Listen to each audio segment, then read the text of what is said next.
રાજકોટમાં આજે TET HS પરીક્ષા યોજાઈ રહી છે, જેમાં શહેરની 57 શાળાઓમાં કુલ 9,868 ઉમેદવારો પરીક્ષા આપશે। ઉચ્ચતર માધ્યમિક શાળાઓમાં શિક્ષકોની ભરતી માટે આ પરીક્ષા મહત્વપૂર્ણ માનવામાં આવી રહી છે। વર્ષ 2023માં છેલ્લે ટેટ એચએસની પરીક્ષા લેવામાં આવી હતી અને ત્યારબાદ હવે ફરી પરીક્ષા યોજાઈ રહી છે। પરીક્ષાને લઈ તંત્ર દ્વારા તમામ જરૂરી તૈયારીઓ પૂર્ણ કરવામાં આવી છે અને પરીક્ષા કેન્દ્રો પર વ્યવસ્થા ગોઠવવામાં આવી છે। પરીક્ષા પૂર્ણ થયા બાદ લાયકાત ધરાવતા ઉમેદવારોને ઉચ્ચતર માધ્યમિક શાળાઓમાં શિક્ષક ભરતી પ્રક્રિયામાં તક મળશે। ગામ જામજોધપુર જિલ્લાનો જામજોધપુર તાલુકો ઉપેન્દ્રભાઈ જેઠવા। વાત કરીએ આજે પરીક્ષા છે ટાટેની, શું કહેશો એને લઈને?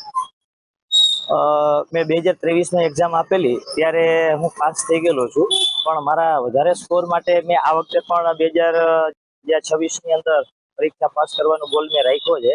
એકંદરે હું સર્વિસ કરું છું, સિદ્ધસર જે વિજાપુરા વિદ્યા સંકુલ છે ત્યાં સર્વિસ કરતા હું મારા એક્ઝામની પણ તૈયારી પણ કરતો હતો, જેથી મને જો સારી સફળતા મળે તો આગળ એ સરકારી ગવર્મેન્ટની અંદર મને એ ચાન્સ મળે। આજે ટાટ હાયર સેકન્ડરીની એક્ઝામ છે અને હું વર્ષ દિવસથી તૈયારી કરું છું અને હું રોજનું 12 કલાકનું રીડિંગ તો રોજ કરું છું, સવારે 8 થી 9 વાગ્યા સુધી લઈને।